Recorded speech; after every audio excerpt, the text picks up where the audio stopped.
อันที่สองนี้อยากเล่าเรื่องการขุดค้นแห่คำตะคอนนี้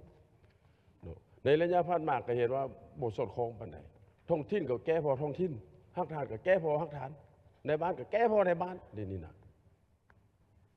ทีแรกแล้วว่าเฮกตาร์นึงเลยมัน$50,000โอ้มันแพงโคตรบ่ได้เฮ็ดลักษณะว่าดูดหินดูดทรายซะดูดหินดูดทรายเพราะบ่ไปเอาอยู่แคมน้ำเอาอยู่ยนหัวยนห้องพุ่นหินทรายกองยังเพ่งเพราะว่าเพื่อจะได้เรามาเอาไม่หินทรายเนี่ยบ่ค่อยบ่เอาเพื่อเอาอันอื่นแต่ว่าราคาสัมปทานอันนั้น10 ล้านกีบนักอันนี้นะเอิ้นว่ารัฐน้ำมือน้ำทุกเท่าใดแห้งเฮ็ดให้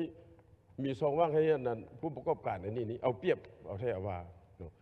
แล้ววันนี้สมมติว่าสั่งยุดเลขที่06ทำนยลงวันที่7 เดือนมีนานะฮะปี2025นี้ก็อธิบายแล้วถ้าเห็นก็เมนว่าเฮ็ดบทบันทึกเทื่อที่1เทื่อที่2จังปั๊บใหม่เป็นซองว่างอีกอันนี้นะอันนี้ก็จะเขียนเฮ็ดประเด็นเทื่อชีวิตกับมันก็เตือนซื้อดอกเขียนเอาซะเฮาน่ะนี่อันนั้นนึกอันที่2เลยมัน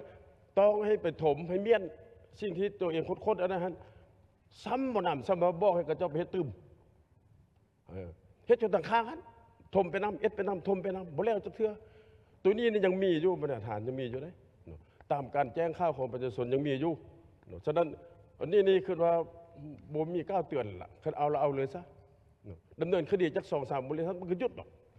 เขาบอกซะเลยมันเดือดร้อนคือสอเขต8มันว่าเดือดร้อนที่สุดเดี๋ยวนี้ประชาชนนั่นน่ะบ่ได้เศร้าคันถามว่าโอ้ผู้ใดมีหลักฐานถ่ายรูปมาไหม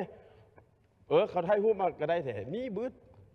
ฉะนั้นเขาก็บ่อยากให้เดือดร้อนฉะนั้นขอให้ทางการเมืองนี่เฮ็ดจังได๋เฮ็ดขอติดตามเรื่องอันนี้ช่วยทางพื้นฐานที่มาหนึ่ง